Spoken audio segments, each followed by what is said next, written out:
kajing pos ni hapok kari jongi kajing sawa ka syukod no kila mabangilong kibunting ka history lato rakat ti jongi gila persang bad nila duiaka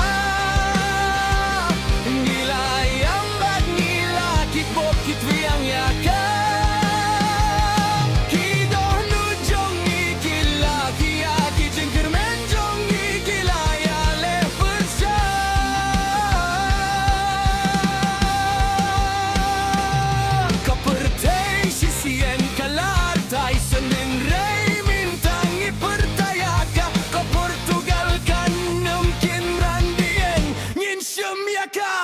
Pansing